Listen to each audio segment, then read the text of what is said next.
పేరు పేరున ఈరోజు అచ్చంపేట గడ్డ మీద జరుగుతున్న ఈ జనగర్జనకి వేలాదిగా జై తెలంగాణ వేలాదిగా వచ్చిన మా అన్నదమ్ముళ్ళు ఆడబిడ్డలందరికీ పేరు పేరున ముందుగా హృదయపూర్వకంగా శిరస్సు వంచి మీ అందరికీ స్వాగతం సుస్వాగతం తెలియజేస్తా ఉన్నా. గౌరవనీయులు వేదిక పైన ఉన్న పెద్దలు, నాగర్ కర్నూల్ మాజీ శాసనసభ్యులు, ఈరోజు అచ్చంపేటలో ఈ కార్యక్రమ ఏర్పాట్లో కీలక పాత్ర పోషించి ఇప్పుడే మీ ముందు స్ఫూర్తిదాయకంగా మాట్లాడిన గౌరవనీయులు సోదరులు శ్రీ మర్రి జనార్దన్ రెడ్డి గారికి, గౌరవనీయులు పెద్దలు మాజీ మంత్రివర్యులు శ్రీ సింగిరెడ్డి నిరంజన్ రెడ్డి గారు, గౌరవనీయులు పెద్దలు మాజీ మంత్రివర్యులు శ్రీ శ్రీనివాస్ గౌడ్ గారు, గౌరవనీయులు మరొక మాజీ మంత్రివర్యులు పెద్దలు డాక్టర్ లక్ష్మారెడ్డి గారు, గౌరవనీయులు పెద్దలు మొన్ననే నాగర్ కర్నూల్ పార్లమెంట్ నుంచి పోటీ చేసి మీ అందరి అభిమానాన్ని పెద్ద ఎత్తున సంపాదించుకున్న గౌరవనీయులు డాక్టర్ ఆర్ఎస్ ప్రవీణ్ కుమార్ గారు, గౌరవనీయులు పెద్దలు అచ్చంపేట నియోజకవర్గంలో ఏనాడో మరి ఒక సీనియర్ రాజకీయ నాయకుడిగా, రాష్ట్ర స్థాయి నాయకుడిగా ఎప్పుడో రావాల్సిన అన్న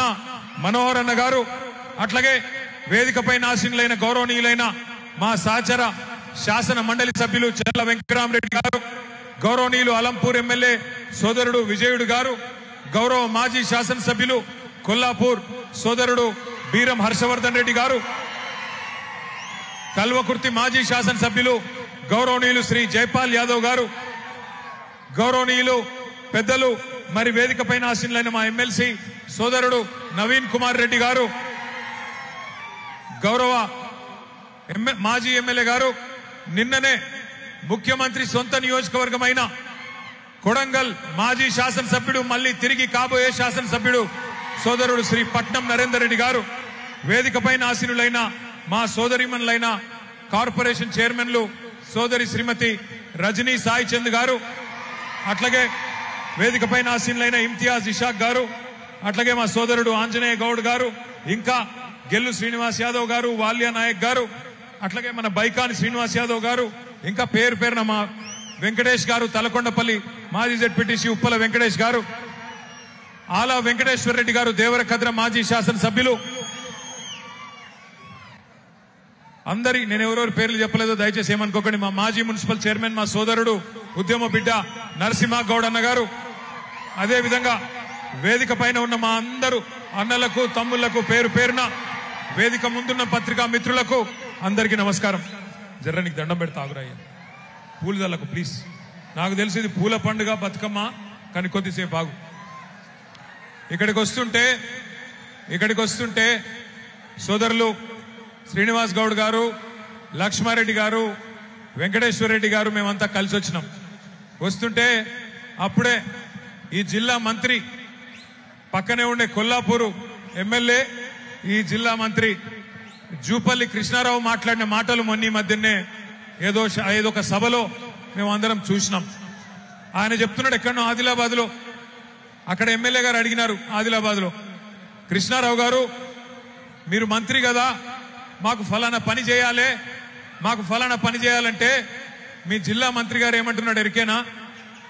నేనెట్లా చెప్తా, నాకేం తెలుసు, నేను మళ్ళా గెలుస్తానో సస్తానో తెలియదు, మళ్ళా మా ప్రభుత్వం వస్తుందో రాదో తెలియదు, మేము గెలుస్తామో మా ప్రభుత్వం వస్తుందో మాకు తెలియదు, కాబట్టి మాట ఎట్లా ఇస్తా, నేను మాట ఇయ్యా అని చెప్పి జూపల్లి కృష్ణారావు గారు చెప్తా ఉంటే మేము చూసి నవ్వుకుంటా ఉన్నాం.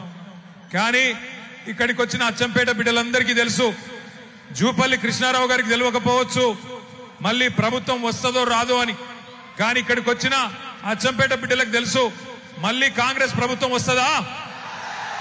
వస్తుందా పక్కానా? తిరిగి ఎవరు వస్తారు? ఎవరు వినబడతలేదు. కేసీఆరేనా? పక్కానా? పక్కానటోళ్ళు ఒకసారి చేయిలు అవ్వట్టండి, అందరు 2 చేయిలు అవ్వట్టండి. జై తెలంగాణ. మంత్రులకు సోయి లేకపోవచ్చు, తెలివి లేకపోవచ్చు, కానీ అచ్చంపేట బిడ్డలకు మాత్రం తెగువ ఉంది, పౌరుషం ఉంది, తెలివి ఉంది. కాబట్టి మీరు చెప్తున్నారు ఈ దుర్మార్గ కాంగ్రెస్ ప్రభుత్వాన్ని మళ్ళీ రానియమని చెప్తున్నారు. ఇవాళ అచ్చంపేటలోనే అక్కడ ప్రభుత్వం ఎన్నికల నోటిఫికేషన్ ఇచ్చే క్రమంలో ఉంటే అచ్చంపేటలోనే ఈ కార్యక్రమం పెట్టుకునే తందుకు ఒక ప్రత్యేకత ఉన్నది. మీ అచ్చంపేట నియోజకవర్గంలో ఇక్కడ పుట్టిన ఒక వ్యక్తి ఇవాళ రాష్ట్రానికి ముఖ్యమంత్రిగా ఉన్నాడు. కొండారెడ్డిపల్లి నుంచి ఎవరైనా ఉన్నారా? ఇక్కడ కొండారెడ్డిపల్లెలు ఉన్నారా? ఎవరైనా లేరా? ఉన్నారా? లేరా? సో మీ కొండారెడ్డిపల్లె, వంగూరు మండలం కొండారెడ్డిపల్లె. నేను ఇక్కడికి వచ్చేటప్పుడు కొండారెడ్డిపల్లె మీదకెళ్ళి వచ్చిన, కల్వకుర్తి మీదకెళ్ళి చూసుకుంటా వచ్చిన. ఆ ఊరోళ్ళు కానీ అక్కడ ఉండే పెద్దలు కానీ ఎవరైనా ఉంటే చెప్తారేమో అనుకున్నా. ఎందుకంటే రేవంత్ రెడ్డి గారు రోజుకొక తీరుగా మాట్లాడతాడు. ఆయన ఒకరోజు ఏం చెప్తాడు, నేను చాలా పేద రైతు కుటుంబం నుంచి వచ్చిన ఒక పేదవాడు, ఒక పేద రైతు బిడ్డ ముఖ్యమంత్రి అయితే కేసీఆర్ కు నచ్చుతలేదు, టీఆర్ఎస్ వాళ్ళకు నచ్చుతలేదు అని ఒకరోజు మాట్లాడతాడు. ఇంకొక రోజు ఏమంటాడు, నేను పేద రైతు ఎందుకు అవుతుంది, నేను ఎన్నడూ వ్యవసాయమే చేయలేదు, కానీ మా తాత పోలీస్ పటేల్, మా తండ్రి పోలీస్ పటేల్, మాకు చాలా పెద్ద కుటుంబం అని ఇంకొక రోజు చెప్తాడు. ఆయనను చూస్తే నాకు ఒకటే అనిపిస్తుంది, ఆయనలో ఒక అపరిచితుడు ఉన్నాడు లోపల. పొద్దున రాము, సాయంత్రం రేము, రెండు మనుషులు ఒకటే మనిషిలో ఉన్నారు. పొద్దున ఒక తిరిగి మాట్లాడతాడు, సాయంత్రం ఒక తిరిగి మాట్లాడతాడు. ఆయన మాట్లాడే మాటలు వింటే మాకే అర్థమైతలేదు ఏం చేయాలను. శాసనసభలో అందరి ముంగట రాష్ట్రం అంతా చూస్తా ఉంటే ఇలా రాష్ట్రం పరువు తీస్తా ఉన్నాడు ఈ ముఖ్యమంత్రి రేవంత్ రెడ్డి. అందుకే ఆయన పుట్టిన గడ్డ అచ్చంపేట నుంచే మనం మొదలు పెట్టాలి మన జైత్ర యాత్ర అన్న ఉద్దేశంతో ఇక్కడనే ఈ జనగర్జన సభ పెట్టుకున్నాం. తప్పకుండా మిమ్మల్ని అందరినీ చూస్తుంటే నాకైతే నమ్మకం కలుగుతున్నది, స్థానిక సంస్థల ఎలక్షన్లలో కాంగ్రెస్ వాళ్ళు ఓటు అడగడానికి వస్తే తప్పకుండా వాళ్లకు మీరు ఏ బుద్ధి చెప్పాలో అది చెప్తారనే విశ్వాసం కూడా ఖచ్చితంగా కలుగుతా ఉన్నది. దయచేసి ఒక్క మాట ఆలోచించమని చెప్పి నేను కోరుతా ఉన్నా. నిన్న మొన్న అవతలి మొన్న వార్తలు వస్తా ఉన్నాయి, పక్కనే మనకు కర్ణాటక రాష్ట్రం ఉంటది. కర్ణాటక రాష్ట్రంలో కృష్ణానది మీద ఆల్మట్టి అనే ఒక డ్యామ్ ఉంటది. ఎప్పుడో చాలా కాలం కింద కట్టినారు, కానీ కట్టినప్పుడే అప్పుడున్న మన ఆంధ్రప్రదేశ్ ప్రభుత్వం, ఇంకప్పటికి తెలంగాణ ఏర్పాటు కాలే, ఆనాడే అప్పుడున్న ఆంధ్రప్రదేశ్ ప్రభుత్వం కూడా ఈ ఆల్మట్టి డ్యామ్ కడితే ఇటు తెలంగాణకు అటు కిందికి ఆంధ్రకు నీళ్లు రావు, కట్టొద్దు అని చెప్పి అప్పట్లోనే పోరాటం కూడా చేయడం జరిగింది. మరి 4 రోజుల కిందట కర్ణాటక ప్రభుత్వం, అక్కడ కూడా కాంగ్రెస్ ప్రభుత్వమే ఉన్నది, అక్కడ ఉన్న కాంగ్రెస్ ప్రభుత్వం మొన్న ఒక నిర్ణయం తీసుకున్నది వారం రోజుల కిందట. ఏమని, ఇప్పటికే 519 మీటర్ల మీద ఉన్నది ఆల్మట్టి డ్యామ్, 519 మీటర్ల మీద ఉన్నది. ఇంకొక 5 మీటర్లు పెంచుతాం అంటే ఇంకొక 18 ఫీట్లు పైకి కడతాం, ఇంకా ఎత్తుకు పెంచుతాం అని చెప్పి కర్ణాటక ప్రభుత్వం 70,000 కోట్ల రూపాయలు ఖర్చు పెట్టి కిందికి కృష్ణా నీళ్లు ఒక చుక్క కూడా రాకుండా చేసే ఒక ప్రయత్నం చేస్తా ఉన్నది. ముఖ్యమంత్రి చెప్పుకుంటాడు నేను నల్లమల పులిని అని చెప్పుకుంటాడు. మరి నల్లమల పులి పక్కనే ఉండే కర్ణాటక కాంగ్రెస్ ప్రభుత్వం 5 మీటర్లు అంటే 18 ఫీట్లు అక్కడ డ్యామ్ ఎత్తు పెంచి పాలమూరుకు చుక్క నీళ్లు రాకుండా చేస్తే నల్లమల పులి అన్నట్టు ఏం చేయాలి, పిల్లిలాగా ఇంట్లో కూర్చోవన్నా లేదా పోయి అక్కడ గర్జించాలనా కొట్లాడాలనా? ఒకసారి గుర్తు తెచ్చుకోండి, నిజమైన పులి ఎట్లుంటదంటే కేసీఆర్ గారు 2001వ సంవత్సరంలో రాజోలి బండ డైవర్షన్ స్కీమ్ మీద నడిగడ్డకు నీళ్లు వస్తలేవని, అలంపూర్కు గద్వాల తాలూకాకు నీళ్లు రావడం లేదు, మా నీళ్లు మాకు రావాలి అని చెప్పి అక్కడ తూములు మూసేస్తేనే మాకు నీళ్లు వస్తాయని చెప్పి పాదయాత్ర చేస్తా ఉన్నారు. పాదయాత్ర చేస్తుంటే అవతల పక్కన రాయలసీమ ఎమ్మెల్యే ఒక ఆయన ఒక మాట అన్నాడు, కేసీఆర్ బ్లాక్ మెయిల్ చేస్తున్నాడు, నడిగడ్డకు నీళ్లు రావాలని చెప్పి ప్రభుత్వం మీద ఒత్తిడి తెచ్చే ప్రయత్నం చేస్తా ఉన్నాడు, ఒకవేళ కేసీఆర్ బ్లాక్ మెయిల్ కు కనుక లొంగి తూములు కిందికి దించితే ఆ తూములని బాంబులతో బద్దలు కొడతామని చెప్పి ఒక రాయలసీమ ఎమ్మెల్యే చెప్పినాడు. చెప్తే కేసీఆర్ గారు ఏం చేసినారు తెలుసా, ఒక నిజమైన పులి ఏం చేస్తాడు, ఆయన ఒకటే మాట చెప్పినాడు, నువ్వు గనక సుంకేసుల తూముల కాడికి అడుగు పెట్టినా అక్కడే ఉన్న మీ సుంకేసుల బరాజు ఉంది కదా 1000 బాంబులతో లేపి పాడేస్తాం, తునకలు చేస్తామని చెప్పినాడు. మరి అలా నల్లమల పులి అని చెప్పుకునే రేవంత్ రెడ్డికి ఆ దమ్ము ఆ తెగువ లేదా? పాలమూరు ఎండిపోయే పరిస్థితి వస్తే, కిందికి నల్లగొండకు చుక్క కృష్ణా నీళ్లు రాని పరిస్థితి వస్తే మరి మనకు కేఎల్ఐ లిఫ్ట్ ఎక్కడిది, పాలమూరు లిఫ్ట్ ఎక్కడిది, శ్రీశైలంలకే కృష్ణా నీళ్లు రాకపోతే మనం పైకి నీళ్లు తెచ్చుకునే అవకాశం ఎక్కడిది ఆలోచించమని చెప్పి నేను కోరుతా ఉన్నా. ఇట్లా అక్కడ పక్కనే ఉన్న కాంగ్రెస్ ప్రభుత్వం ఇవాళ కృష్ణను ఆపే ప్రయత్నం చేస్తుంటే పైనున్న రాహుల్ గాంధీ మాట్లాడాడు, ఇక్కడ ఉన్న రేవంత్ రెడ్డి మాట్లాడాడు. మళ్ళీ తిరిగి కొట్లాడేది మాట్లాడేది ఒకే ఒక్క నాయకుడు తెలంగాణ ప్రయోజనాల కోసం. ఎవరది? ఒక్క కేసీఆర్ గారు మాత్రమే. అందుకే కేసీఆర్ దండుగా మేము ఇవాళ అచ్చంపేట గడ్డ మీద నుంచి అడుగుతా ఉన్నాం ముఖ్యమంత్రి రేవంత్ రెడ్డిని, కాంగ్రెస్ ప్రభుత్వాన్ని, నీకు దమ్ముందా ఆల్మట్టిని ఆపేది, లేదా ఈ గులాబీ దండు బయలుదేరి అక్కడ పోయి అడ్డుకోవాలని చెప్పమని చెప్పి నేను అడుగుతా ఉన్నా. నీకు దమ్ముంటే, నీ ప్రభుత్వానికి తెగింపుంటే రాహుల్ గాంధీ దగ్గరికి పిలిపి కర్ణాటక ముఖ్యమంత్రిని ఎట్లా కృష్ణా నదిని మా నల్లగొండకు, పాలమూరుకు, మా రంగారెడ్డికి కాకుండా చేస్తావు, ఎట్టి పరిస్థితుల్లో దీన్ని ఒప్పుకోం అని చెప్పి రాహుల్ గాంధీతో చెప్పి ఆల్మట్టి దగ్గర 70,000 కోట్లతోని వాళ్ళు ఏదైతే ఎత్తు పెంచే ప్రయత్నం చేస్తున్నారో దాన్ని వెంటనే ఆపేయి. ఆ దమ్ము నల్లమల పులికుందా? ఈయన నల్లమల పులేనా? నల్లమల పులే ఏంటిది మరి? ఇది పిల్లి కాదు, నక్క. నక్క, నల్లమల నక్క. ఎందుకంటే నేను చెప్తలేను ఈ మాట. నిన్న కొడంగల్ నుంచి కొంతమంది వచ్చినారు తమ్ముళ్ళు, 300 మంది పార్టీలో జాయిన్ అయినారు, కాంగ్రెస్ వాళ్ళు, బీజేపీ వాళ్ళు. వాళ్ళు చెప్తున్నారు, అన్నా ఈ నక్క అచ్చంపేటకి వెళ్ళి పారిపోయి మా కొడంగల్కి వచ్చింది, ఈసారి తరిమి కొడితే మరి కల్వకుర్తి పోతుందో అచ్చంపేట పోతుందో వాళ్ళకు కూడా చెప్పురా అని చెప్పినారు. ఎందుకు నక్క అంటున్నా అంటే ఉత్తగానే కాదు. ఎలక్షన్ల ముందు ఏం చెప్పినాడు ఇదే రేవంత్ రెడ్డి? రైతులందరికీ చెప్పినాడు ఏమని?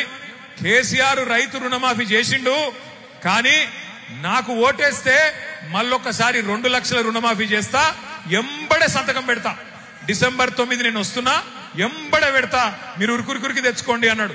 జరిగిందా రుణమాఫీ? అయిందా కాలేదా? చారాన అయ్యింది, బారాన కాలే. చారాన అయ్యింది, బారాన కాలే. ఇంకేం చెప్పిండు? ఇంకా 6 గ్యారంటీలు అన్నాడు. 6 గ్యారంటీలు. ఇది రాహుల్ గాంధీ గ్యారంటీ, రేవంత్ రెడ్డి గ్యారంటీ, బట్టి విక్రమార్క గ్యారంటీ అని చెప్పి ఎన్ని కథలు చెప్పిండో ఒక్కసారి గుర్తు తెచ్చుకోండి. నేను మొన్న సూర్యాపేట పోయినా, అక్కడ సోదరుడు పెళ్ళైంది మన కార్యకర్తది. అక్కడ పోయే వరకు ఆ సోదరుడు వాళ్ళ అమ్మగారిని పిలిచిండు, ఇంట్లోకి వెళ్ళి పిలిచి, అన్న మా అమ్మగారు అని పరిచయం చేశా. అమ్మ బాగున్నారా అన్న? బాగానే ఉన్న బిడ్డ అన్నది.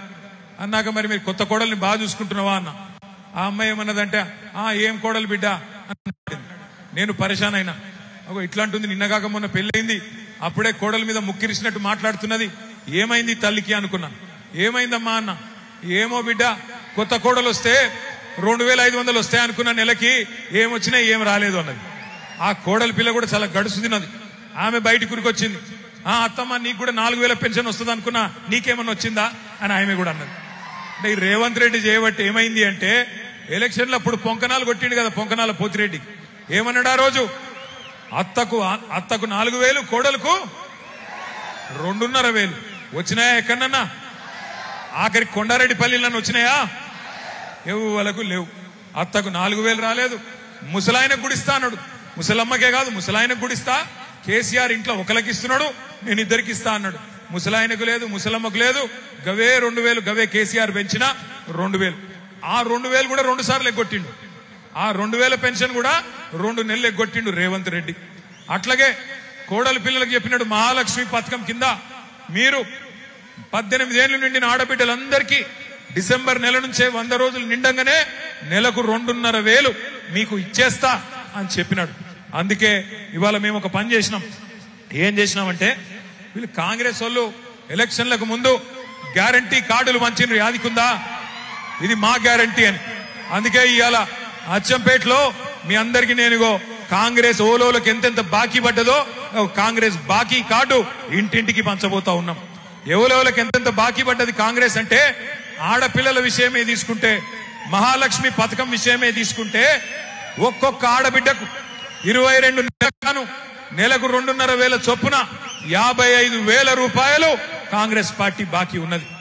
రైతు బంధు గుర్తున్నదా? టింగు టింగుమని పడుతున్న కేసీఆర్ గారు ఉన్నప్పుడు పడుతుందా? ఇప్పుడు అది కూడా ఆ కేసీఆర్ ఉన్నప్పుడేమో నాట్లప్పుడు పడుతుండే, రేవంత్ రెడ్డి వచ్చినాక ఓట్లప్పుడు మాత్రమే పడుతుంది, తర్వాత మళ్ళా రాదు. పార్లమెంట్ అప్పుడు పడ్డది, మళ్ళా పంచాయతీ ఎలక్షన్ ఉన్నాయేమో అని మొన్న కొంతమందికి వేసినాడు. అది కూడా ఏం చేసినాడు, కేసీఆర్ 10,000 వేస్తే నేను 15,000 ఇస్తా అన్నాడు. అందుకే ఇక్కడ ఒక్కొక్క రైతుకు ఎంత బాకీ ఉన్నాడో ఇక్కడ రాసి పెట్టినాం. ఎంత బాకీ ఉన్నాడు రేవంత్ రెడ్డి అంటే, ఒక్కొక్క రైతుకు ఏదైతే 15,000 ఇస్తా అని చెప్పి మొన్న 12,000 ఇచ్చిండో, ఒక్కొక్క రైతుకు ఎకరానికి ఈ ఒక్క పంటకే 3,000 బాకీ ఉన్నాడు. పోయిన 2 పంటలకు 5,000 చొప్పున బాకీ పడ్డాడు. అట్లాగే మీరు రేవంత్ రెడ్డి ప్రభుత్వం రాకముందు పెద్ద పెద్ద మాటలు చెప్పినాడు. కేసీఆర్ ప్రభుత్వం ఒక ఆడపిల్ల పెళ్లి చేసుకుంటే 1,00,000 రూపాయలు ఇస్తున్నది, మరి నేను 1,00,000 రూపాయలు కాదు దాని మీదికెళ్లి తులం బంగారం ఇస్తా అన్నాడు. ఇప్పుడు 8 లక్షల పెళ్లిలైనాయి. మరి కాంగ్రెస్ ప్రభుత్వం వచ్చినాక ఎన్ని లక్షల తులాల బంగారం బాకీ ఉన్నాడో? 8 లక్షల తులాల బంగారం బాకీ ఉన్నాడా? అడుగుదామా? అట్లాగే వికలాంగులకు చెప్పినాడు, కేసీఆర్ గారు మీకు 4,000 పెన్షన్ ఇస్తున్నాడు, నేను 6,000 పెన్షన్ ఇస్తా అని చెప్పి నమ్మబలికినాడు. ఒక్కొక్క దివ్యాంగుడికి ఈ ప్రభుత్వం 22 నెలలకు గాను 44,000 రూపాయలు బాకీ ఉన్న విషయం మీ అందరికీ ఈ బాకీ కార్డు ద్వారా నేను గుర్తు చేస్తా ఉన్నా. ఈ బాకీ కార్డు రేపు గ్రామ గ్రామానికి పోవాలి, గడప గడపకు పోవాలి, మనిషి మనిషికి పోవాలి. ఈ బాకీ కార్డే మీకు బ్రహ్మాస్త్రం అవుతుంది. ఈ బాకీ కార్డే ఇంటింటికి మనం పంచుదాం. కాంగ్రెస్ వాళ్ళు వస్తారు ఓట్లు అడగనికి వచ్చినప్పుడు కాంగ్రెస్ వాళ్ళకు మరి వాళ్ళు ఎలక్షన్లు ఇప్పుడు బాగా సంపాదిస్తున్నారు. రేవంత్ రెడ్డి గారు వాళ్ళ అన్నదమ్ములు రియల్ ఎస్టేట్ లో కుమ్మేస్తున్నారు, 100,000 కోట్ల రూపాయలు సంపాదిస్తున్నారు. సహజంగానే ఓటుకు 5,000 ఇచ్చినా ఇస్తారు. కాబట్టి మీరు కూడా ఏం చేయండి అంటే, ఓటుకు 5,000 ఇచ్చినా తీసుకోండి, ఏం తప్పులేదు. కానీ బాకీ కార్డు ముంగట పెట్టండి. కొడుక 5,000 ఇచ్చినావు, మరి మిగతా 50,000 ఎప్పుడు ఇస్తావు అని అడగాల. కొడుక 2,000 ఇచ్చినావు, మరి మిగతా 53,000 ఎప్పుడు ఇస్తావు, ఏం సంగతి అని అడగాల. మా ఆడబిడ్డల దగ్గరకు వస్తే మరి 55,000 ఎప్పుడు ఇస్తావన్నా అని అడగాలి. తులం బంగారం ఎప్పుడు ఇస్తావన్నా అని అడగాలి. కొత్త పథకాలు వస్తాయి అనుకున్నారు. మీ అచ్చంపేట వాళ్ళు ఏమనుకున్నారో కూడా నాకు తెలుసు. మీరు ఏమనుకున్నారంటే, అచ్చంపేట వాళ్ళు మా ఎమ్మెల్యే ఓడిపోతాడు కానీ కేసీఆర్ గెలుస్తాడు కదా అనుకున్నారు. అంతే అనుకున్నారా? అంతేనా? ఒకసారి అంతే అనుకున్నారు, చేయలేవటండి. అందరూ అంతే అనుకున్నారా? అంటే పోతే మా ఎమ్మెల్యే పోతాడు కానీ కేసీఆర్ అయితే ముఖ్యమంత్రిగా ఉంటాడు అనుకున్నారు. అట్లాగే పక్క కొల్లాపూర్ వాళ్ళు అట్లే అనుకున్నారు, యువత వాళ్ళు కూడా అట్లే అనుకున్నారు. అందుకే ఓడిపోయినాం మనం. ఎక్కడో వాళ్ళు అక్కడ అట్లే అనుకొని మీరు మోసపోయి ఇలా గోసపడతా ఉన్నారు. చిలుకకు చెప్పిండు కేసీఆర్ గారు, ఇదే అచ్చంపేటలో చెప్పినాడు. ఏం చెప్పినాడు? మోసపోతే గోసపడతారని చెప్పినారు.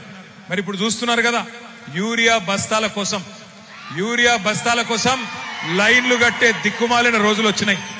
కేసీఆర్ ఉన్నప్పుడు ఉండేనా ఈ పరిస్థితి? యూరియా కోసం యుద్ధాలు చేసే పరిస్థితి ఉండేనా? ఇలా పొద్దున పోతే ఎప్పుడొస్తుందో యూరియా బస్తా తెలియదు, ఎప్పుడు మళ్ళా ఇంటికి వస్తాడో మనిషి తెలియదు. కొంతమంది లైన్లలో నిలబడి చక్కెర వచ్చి పడిపోతున్నారు. కొంతమంది అక్కడనే చచ్చిపోయిన వాళ్ళు ఉన్నారు. మొన్న ఒక గిరిజన మహిళ మిర్యాలగూడ నియోజకవర్గంలో ఆ తోకిసలాటలో అక్కడనే పడి చచ్చిపోయిన పరిస్థితి ఒక గిరిజన రైతు. ఇటువంటి పరిస్థితి కేసీఆర్ ఉన్నప్పుడు ఉండేనా?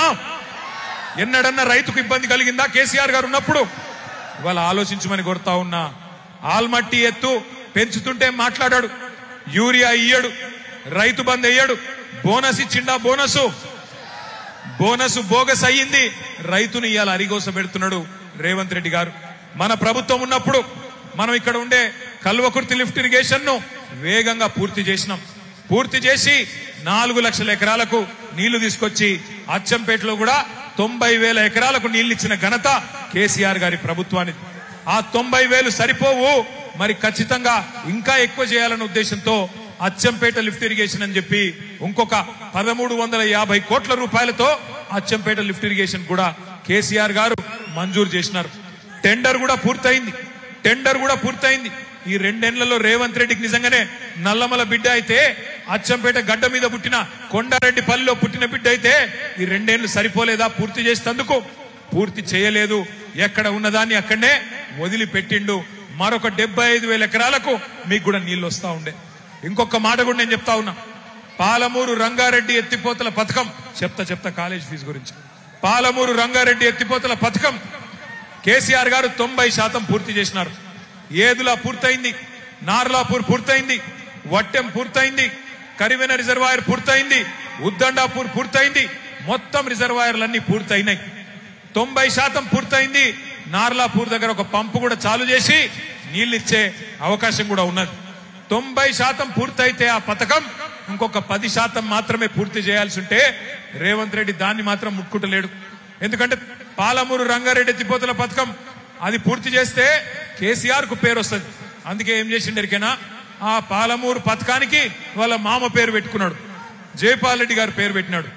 మరి జైపాల్ రెడ్డి గారు ఏం చేసిండ్రో ఆయన పథకంకి ఏమో ఆయనకేం సంబంధమో నాకైతే తెలియదు. నేను మిమ్మల్ని అందరినీ కోరుతా ఉన్నా, పాలమూరు ఎత్తిపోతల పథకం గాని అచ్చంపేట ఎత్తిపోతల పథకం గాని ఈ రెండింటినీ పండబెట్టిండు, ఈ రెండింటినీ పక్కన పెట్టిండు. ఆల్మట్టి అక్కడ కడుతుంటే కృష్ణలో ఒక్క చుక్క నీరు రాకుండా పక్కన కర్ణాటక కాంగ్రెస్ ప్రభుత్వం కుట్ర చేస్తుంటే నోరు మూసుకొని ఉన్నాడు. ఎక్కడ రాహుల్ గాంధీ తీసి పారేస్తాడేమో అని భయపడతా ఉన్నాడు.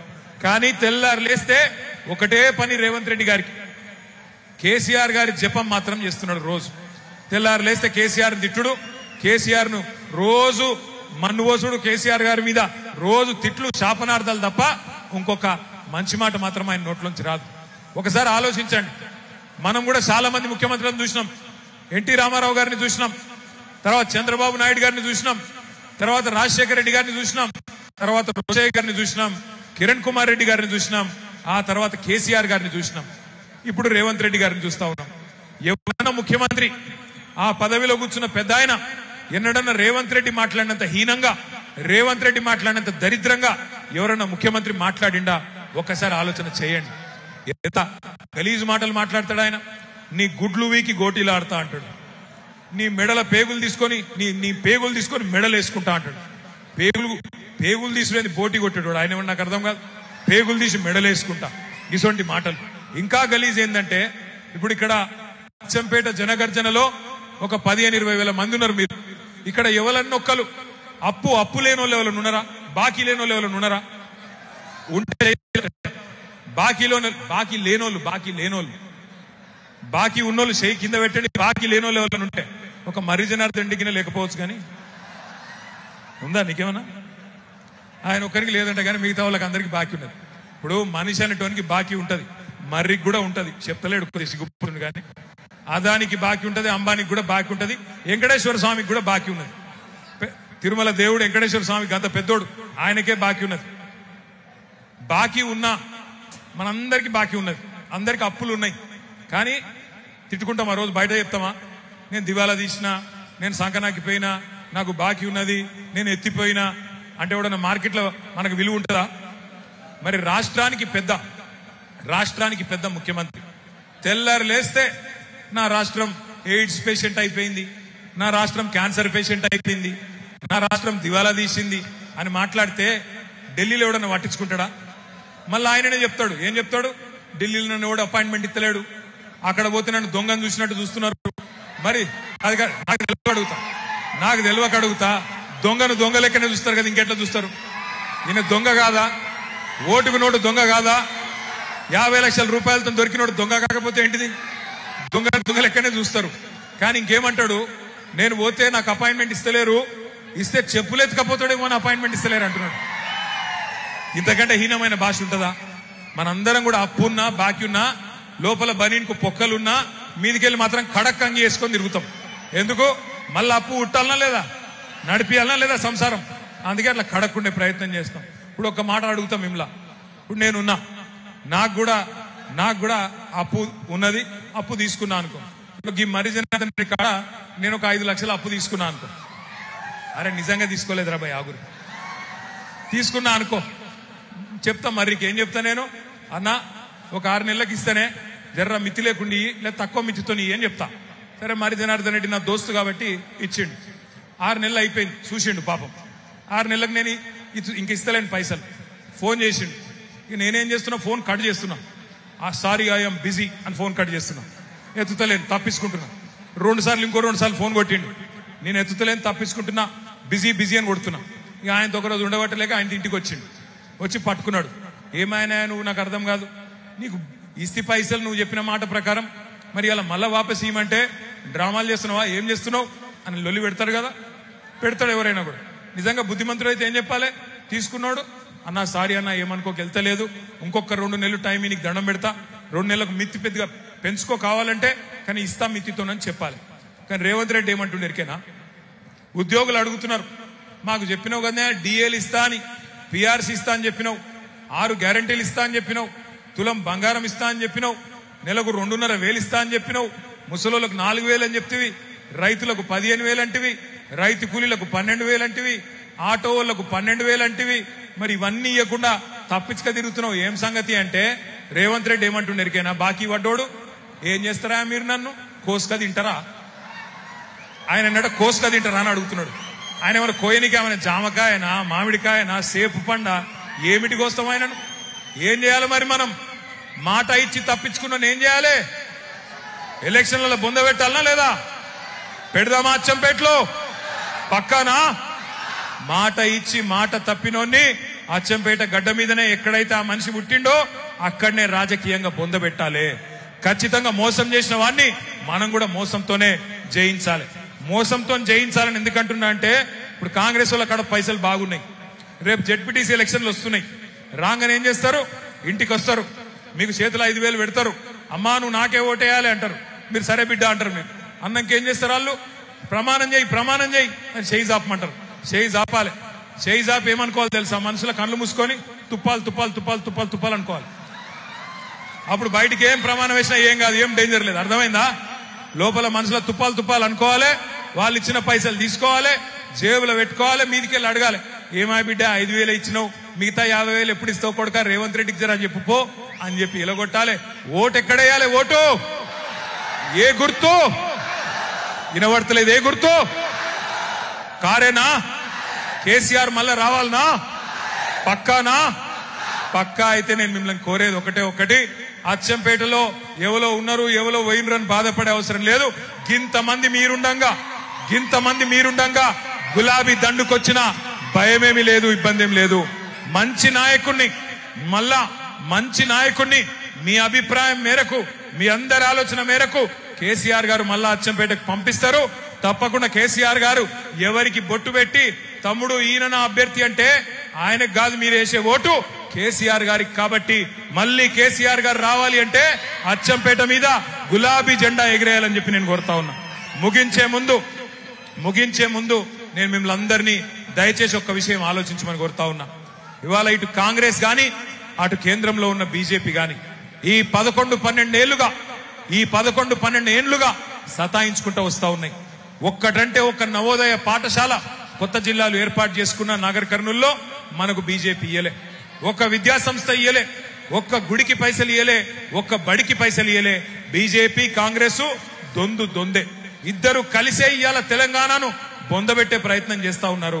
ఇద్దరు కలిసి రాజకీయంగా మరి మనని ఎదుర్కోలేక కేసీఆర్ గారిని మరి అప్రతిష్ట పాలు చేసే ప్రయత్నం చేస్తా ఉన్నారు. ఆలోచన చేయండి మీరు. ఇద్దరు కలిసి ఉన్నారని ఎందుకంటున్నా అంటే సరిగ్గా నిన్న సెప్టెంబర్ 27 పోయిన సంవత్సరం తెలంగాణ రెవెన్యూ మంత్రి పొంగులేటి శ్రీనివాసరెడ్డి కాంగ్రెస్ మంత్రి, ఆయన ఇంటి మీద ఈడీఓడు రైడ్ చేసిండు. ఈడీ ఎన్ఫోర్స్మెంట్ డైరెక్టరేట్ రైడ్ చేస్తే ఆ రైడ్లో మరి టీవీలలో వార్తలు వచ్చినాయి. ఇంట్లోకి 2 నోట్లను లెక్క పెట్టే మెషిన్లు పోతున్నాయి, పెద్ద మెషిన్లు పోతున్నాయి, గుట్టలుగా పైసలు ఉన్నట్టున్నాయి అని చెప్పి టీవీలలో వార్తలు వచ్చినాయి. ఆ రైడ్ జరిగి 1 సంవత్సరం అయిపోయింది. సంవత్సరం అయిపోయినా కూడా ఆ మంత్రి గారు నోరిపుతలేడు, ఈడీఓడు నోరిపుతలేడు. అంటే కాంగ్రెస్ వాడు మాట్లాడతలేడు, బీజేపీ వాడు మాట్లాడతలేడు. ఇద్దరు మంచిగా కలిసిమెలిసి అండర్స్టాండింగ్ లో బ్రహ్మాండంగా పనిచేసుకుంటా ఉన్నారు. అందుకే గుర్తుపెట్టుకోండి, ఇక్కడ తెలంగాణలో ఉన్నది కాంగ్రెస్ ప్రభుత్వం కాదు, తెలంగాణలో ఉన్నది జాయింట్ వెంచర్ ప్రభుత్వం. కాంగ్రెస్ బీజేపీ కలిపి నడుపుతున్న ప్రభుత్వం తప్ప ఇది కాంగ్రెస్ ప్రభుత్వం కాదు. అందుకే 2 పార్టీలను బొందబెట్టేందుకు మీకు అచ్చంపేటలోనే బ్రహ్మాండమైన అవకాశం ఉన్నది. స్థానిక సంస్థల ఎన్నికల్లోనే మీ సత్తా చూపెడతారని చెప్పి మనస్ఫూర్తిగా కోరుకుంటూ ఇవాళ జనగర్జనకు ఇన్ని వేల మందిగా విచ్చేసిన మా తమ్ముళ్లకు అన్నలకు మళ్ళొకసారి నమస్కారాలు తెలియజేస్తూ జై తెలంగాణ. అన్ని పిడికిలు లేవాల. దయచేసి జన గర్జన అంటే గర్జించాలా. జై తెలంగాణ. కేసీఆర్